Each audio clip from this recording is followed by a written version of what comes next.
Today I'm going to show you my little Pro-Trac trailer. I'm going to show you how the motorcycle fits in there along with all my other gear. So stay tuned. We're going to have a good time.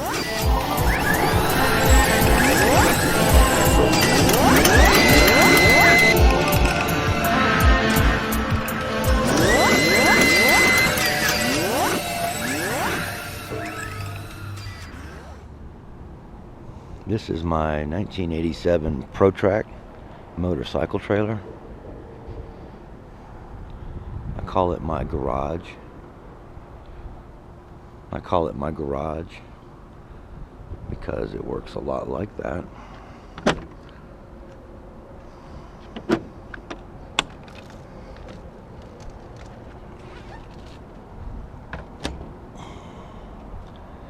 And inside you can see my motorcycle and my generator, my broom and my vacuum, and my little buddy. I've got my dirty clothes live out here. It's better than being in the house, you know. And my tools. Of course, my Suzuki's always in here. And well, let me show you something real quick.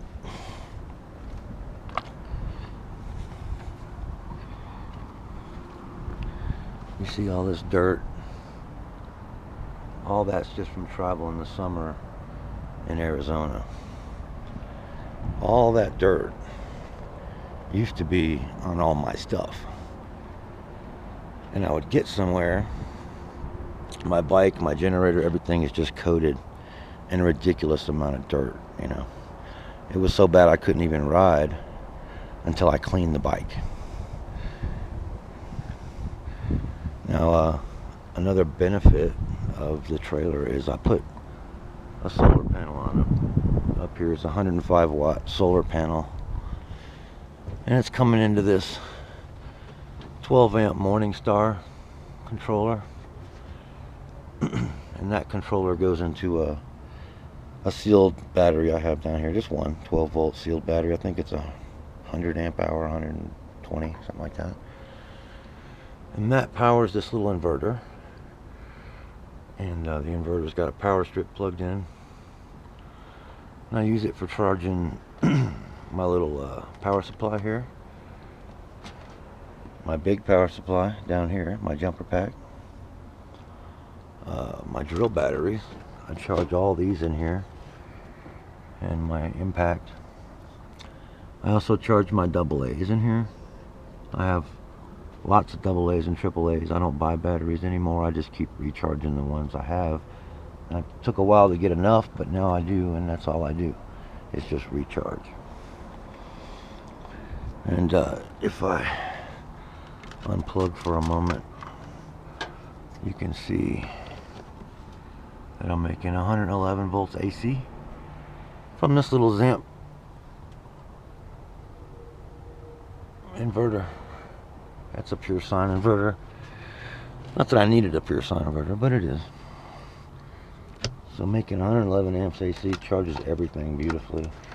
I never get this battery to run completely out of power. It's been charging stuff all day long, and the sun's going down low.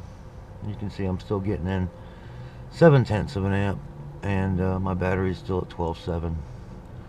But those are almost done charging. That's almost done charging. That's still charging at 84%. All my drill batteries are charged. I did that earlier.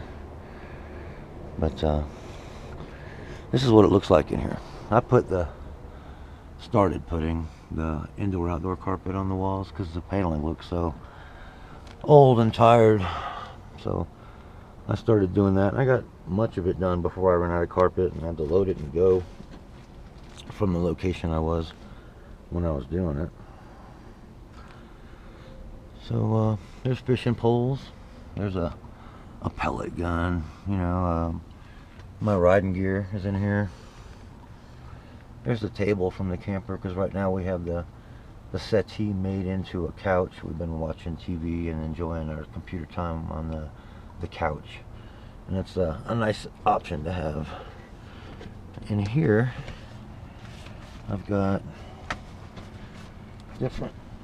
I got extra tubes for the motorcycle tires, and a sprocket that I'm going to change out.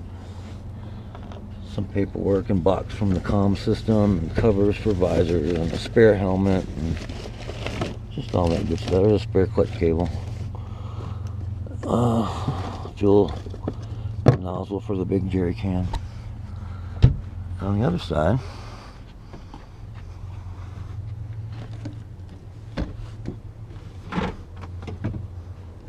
that's where my helmets live. So they're always safe and easy to find, and they're not the easiest thing to store. Their shape and size is really inconvenient to have inside the camper. So it's another bonus for having the trailer. I just get, my cords are out here for the generator. I get so much more room because I can go vertically. When I had the trailer before this, I just got rid of it in January and got this one in Reno, Nevada. It was just a jet ski trailer with a piece of plywood cut out to its shape. And the bike and the generator and a cooler and a few odds and ends would fit on there. And my tools. But everything was so filthy and exposed to theft and the elements. Oh, my jumper pack's done charging. Nice. But it didn't give me peace of mind because it was always outside, you know. So I also have some lights in here that I rigged, if you can see those. I'm going to do some better interior lighting, but it didn't have any, so I put that in because I had them laying around. And then out here I've got the big floodlights, and that absolutely lights up the night. Got them on both sides, so that when I'm backing out, I can illuminate this whole area and don't have any problem loading or unloading. It's always daylight back here. So I'm in a good spot right now. We're gonna overnight here. It's really far back in a corner, down under a berm and some trees. It's really a good spot for now. So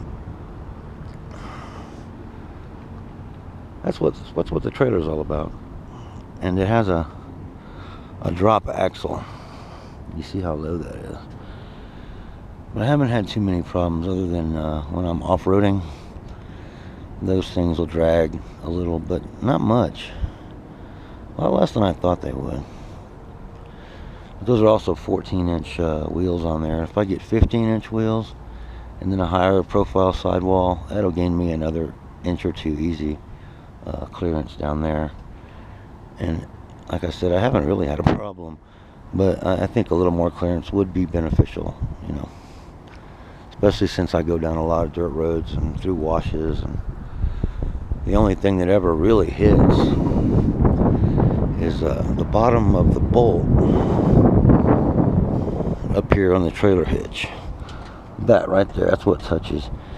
And not when I go over bumps, only when I go through a big dip, that'll scrape. And that's all, that's what scrapes. This is a 48-inch bar extension. It's going all the way back, you know, it's chained to the truck itself, and then the trailer is chained to it.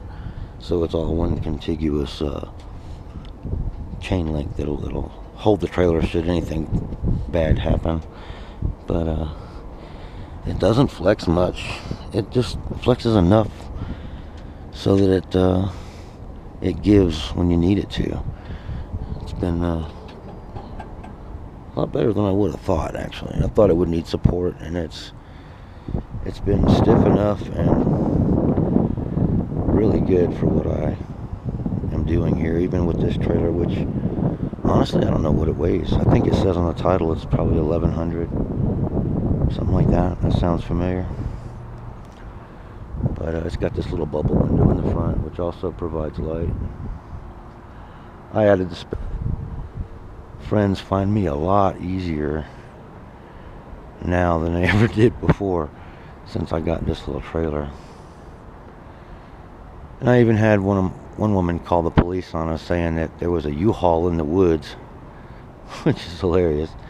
But apparently to her it looked like a U-Haul. Let me get my bike out and I'll show you a little more. Hold on a second.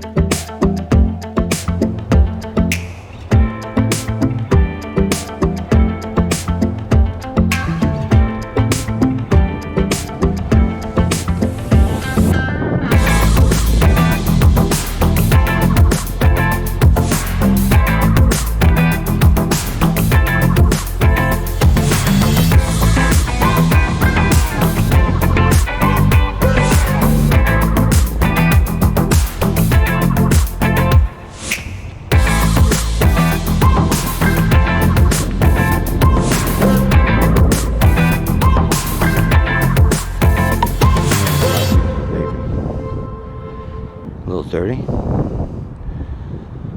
but pretty good. Rideable. I'll probably wipe it off. It needs it, deserves it. Here's the garage, empty. Well, without the bike. It's by no means empty. But I can get in here and almost stand up, not quite. So being a new channel, I don't have too many people watching my videos right now.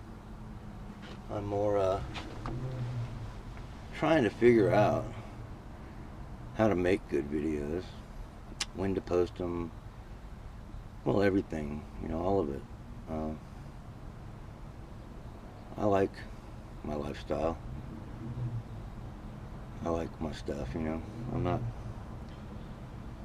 wanting anything different now. I'm pretty happy with everything I have.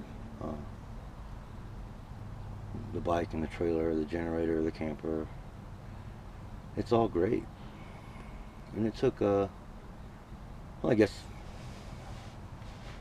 a few years to get all of it together like I wanted. Like I said, I just got this trailer 8 months ago. And that was a big upgrade from the trailer I had originally. And I've been towing that around for 2 years. So this has been a real, it's a little heavier. It's not a big difference to the truck. Everything seems similar. You can feel it a little more. But I've got a V8 in there and it's only a 351 Cleveland, or, yeah, that's what it is. Cleveland or Windsor, I don't remember, I have to look. But it's at the edge of its ability, pulling this trailer up the mountain with the camper on it. So I can tell the difference, because I have to go a little slower and it works a little harder. But we're talking on steep grades. For the most part, 9 times out of 10, it's really been perfect. And the only way I would upgrade is if it were a bigger truck with a bigger engine, you know, because I'd probably get better gas mileage. Right now, pulling the trailer and riding mountainous roads, I'm only getting about 6 miles per gallon. And that doesn't make me very happy. And in town, it's about the same. Pulling the trailer light to light, up a hill, down a hill, light to light, it's about 6 miles a gallon. On the highway, I may get as good as 8 or 10, but it's more average 6. I average 6. Without the trailer, it was 10, and I could do slightly better, but I have to have the trailer. I've determined there's no way to put all this in the camper or in the truck, hang the bike on the back, to make it one solid unit, to make it one piece. I just can't do that with this truck and camper. So I have to have this for now. It's my garage, it's my motorcycle trailer, it's my charging station, my tool shed It's also my storage for dirty clothes and extra garbage when I'm boondocking. It's absolutely fantastic. And just sitting here and open that door, some nights it's just really nice when you're out in the desert and the wind's blowing. You can come in here out of the wind and still sit outside.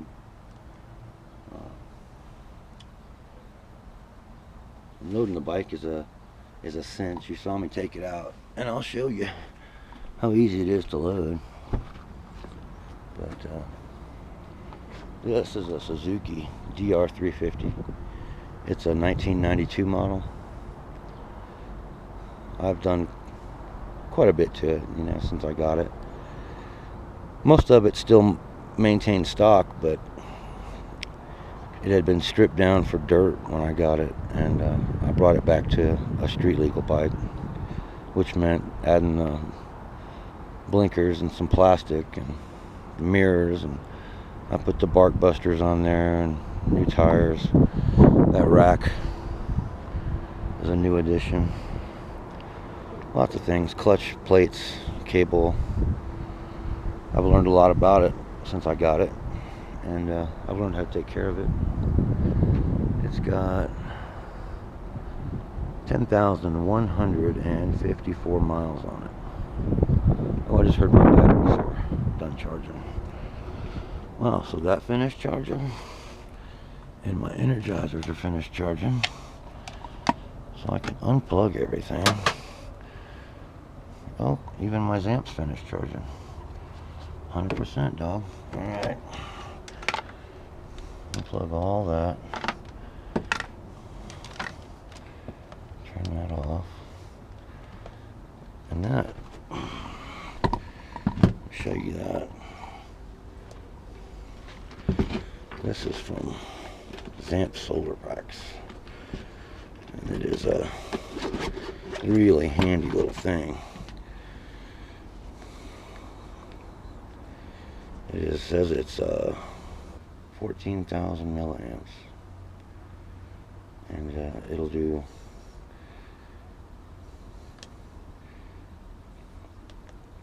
charge your phone, any 5-volt USB device,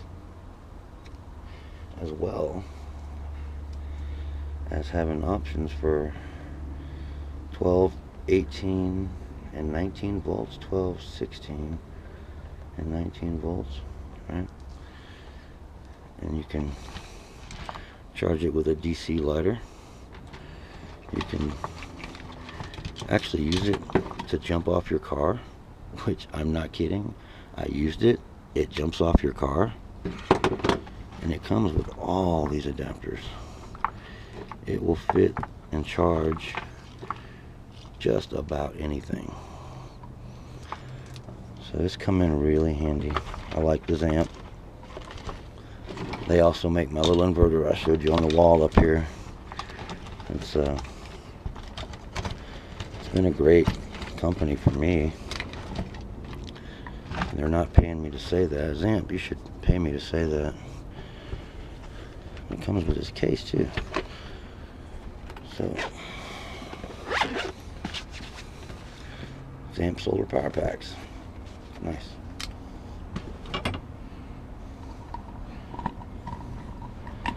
So, I managed to charge 3 Joule batteries, 4 AA's, my big jumper pack, and my batteries are still, well, the one battery is still at 12.9, and the sun is done. So you can see how handy that is. I'm not having to take from my house bank to keep my batteries charged. And everybody uses rechargeable everything now, you know. So it's nice for about 100 reasons, but I'm giving you the few I can think of right now. And this too, you know, you get to town, you set camp. We're not really camped right now. More like parked. But then you hop on this and you take off. I got a 65-mile range on that tank because it's stock. But I can also bring a spare tank with me. It's another 2.5 gallons. That's another 100 miles. So this bike will go anywhere you want to go. And it's a kickstart only. I didn't mention it does have a key, and it does have a battery for the lights. But this bike is kickstart only. 1992. So I figure when the shit hits the fan and the grid goes down, I'll be one of the few that can start their vehicle. So that's my bike, and that's where it lives. It lives in this trailer right here. I put the LED tail lights on it, and it came with the LED marker lights all the way around it. I added the backups, the huge floods, I'm sorry, and I added the solar. Everything else, oh, I actually added the tire carrier too up front. I showed you that. And I lost a fender on the other side. The day I got the trailer, somebody in front of me lost something off of their vehicle, and I ran over it with the truck front. It was immediate, it was happening all really fast, with the truck front tire, and managed to avoid the truck's back tire hitting it by turning a little, but the back tire of the trailer caught it and jumped up in the air. I never saw the fender fly off. But when I got back to where I was going, 60 miles further down the road, my fender was missing. So it had to be that. Anyhow, I'm a composite technician. I've done a lot of fiberglass, carbon fiber, Kevlar, mold making, producing parts, all that. So what I'll do is I'll take that fender off sometime, make a form from it, mold up a whole new fender for the other side. And I doubt I can match that orange, so we'll see about the paint matching. But I can definitely make a new fender. And if I painted both fenders black or white, or it wouldn't matter, it'd still look pretty good. And the orange would still continue on. Although I have thought about painting it all white. What fun would that be, right? It's pretty cool looking the way it is. And this is where my stickers go. I just started stickering it up. I've only been doing it for a few months, and haven't been that many places to get stickers. My Virginia City sticker is terribly faded and coming off. I really like Virginia City, and that is not panning out. Sedona's, gosh, that's only a few months old, but my RTR sticker's holding on really well. I don't know. Sedona's looking good right here, this one. Who knows what causes a sticker to fail? My airlift sticker, my Ely radio station sticker, and my Donna's Ranch sticker all seem to be doing fine. My Battleborn, Blue Sky, Cocapelli. But it's a great trailer, and I don't run my generator very often. I use it to run the air conditioner in the camper, but if I plan things right, I don't need the air conditioner. I come to places like this that's 75 in August, September, and I haven't got to worry about that. So it hardly ever gets ran anymore since the solar's on here and I travel to cooler places. I don't need the generator very much. Basically, it's all solar now. And unless I go 3 days in the rain and overcast and no solar, I don't have to charge with it either. And then when I do plug it in and charge with it at 30 amps, it only takes me about a day to top all 4 of my Trojans off. I say a day, 6 hours, something like that. So, turn these off. So there's the garage video. And let me put this bike away. You see how easy that goes in? The only thing that touches is the very tip of the mirror. So I watch that and tilt it at the last second, and it's no trouble at all. Goes right in. I found this at a thrift store for $5. and it's some kind of ATV, Field Line Pro Series ATV. But it fit over my gas cap perfectly and lined up my pockets with where I needed them. So I put some magnets in here and the other side, and it sticks to my metal tank, strapped around the front, and it works perfect like it was made for the bike. It did come this really ugly yellowy camouflage, right? So I took some black fabric dye and sprayed it. You can still see a couple of places where it didn't get good. The black fabric dye really toned down that loud tan camouflage, and looks a lot better. I'll get another can of that dye and it'd probably look even better, so I'll do it again. Blacken it right up with a tint of camo shining through. And then this rack, it's from Moose Racing, and it's specific to my bike. Just put that on when I got the trailer right about, no, I got it December, January, I got the rack. And it's amazing. I used to just have the fender, and just going out and getting a pizza or some groceries was a challenge. And now it's amazing all the stuff I've got on here and how I've done it. And every day's a new experiment in how to strap stuff to the bike. You can get an incredible amount of stuff on that rack, and it just takes a little ingenuity. As a matter of fact, I'm going to make a whole new video about how I can load stuff on the back of their bike. A lot of people probably wonder, how do you go get groceries on that? How do you go prospecting, and how do you take your stuff all with you when you go off for the day? You would be blown away at all the stuff I can get on this motorcycle without it looking freakish or being dangerous. You just pack it up, and that'll be for another video, another day. Hold on a second, let me get this thing loaded up.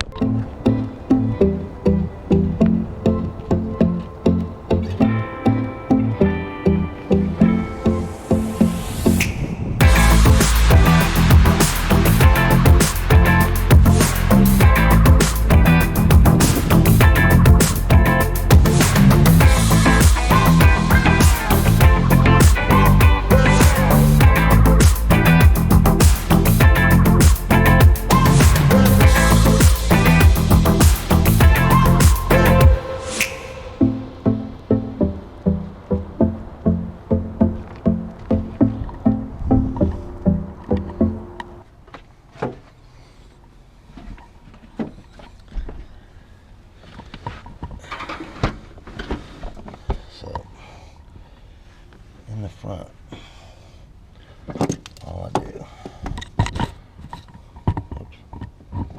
so in the front, all I do is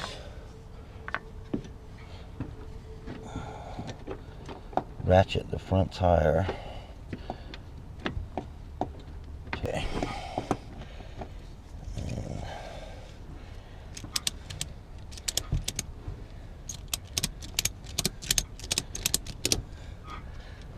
Pulls this tire down and forward so the bike can't really go anywhere, even as of now. But we're not done.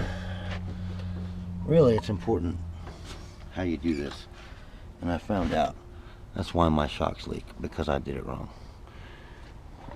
Now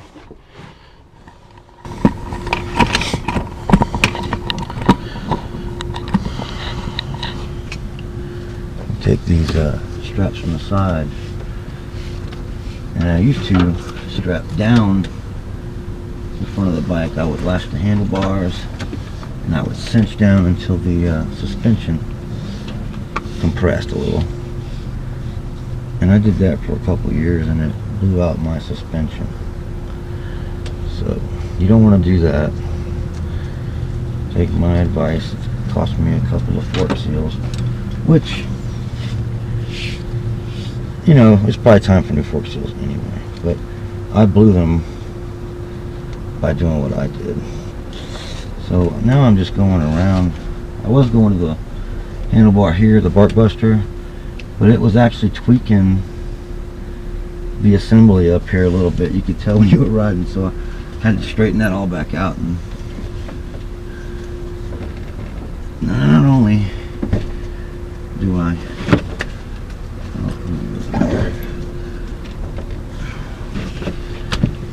I lash it this way. I bring the tail of that down through the foot peg,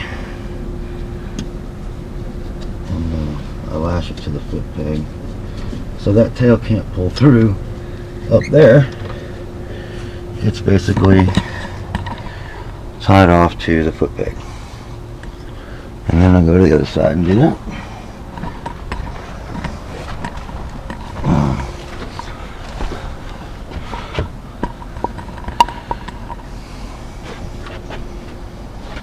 Now, I have found this to be the best way yet to tie my bike down. And it really only takes a minute.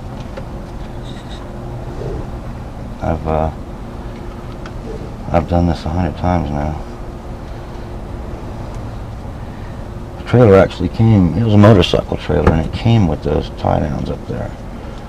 So I was like, well, I'm going to use them. I was told I was batched with suspension to do it the other way. So I started using them. And wow, it's just way better.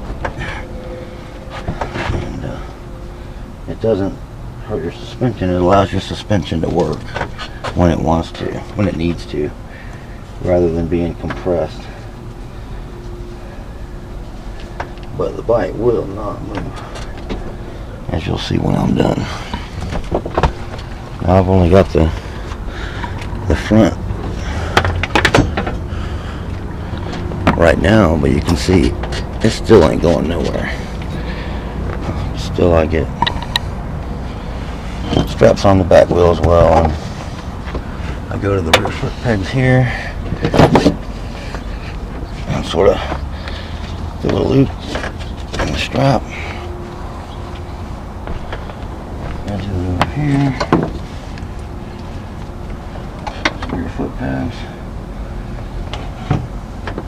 which I added because the guy didn't have them on there. My girlfriend's got to have a place for her feet. And then I come through here.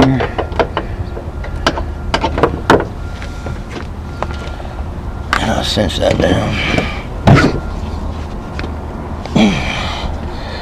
Well, the bike's cinched down in 6 places. But it's simple. It moves the whole trailer when you try to move the bike. Really, really good. It's never moved. Not one time. So,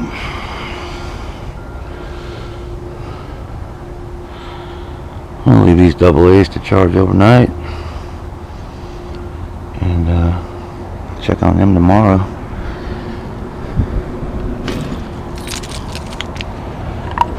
And that's it for my trailer video. Thanks for watching. I really like doing these videos. Hope somebody gets something out of it, or at least enjoys it, you know.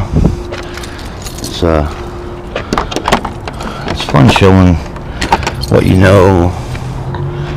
It's fun showing what works and what doesn't, you know. Anyway, that's my Pro-Trac. I really appreciate y'all watching.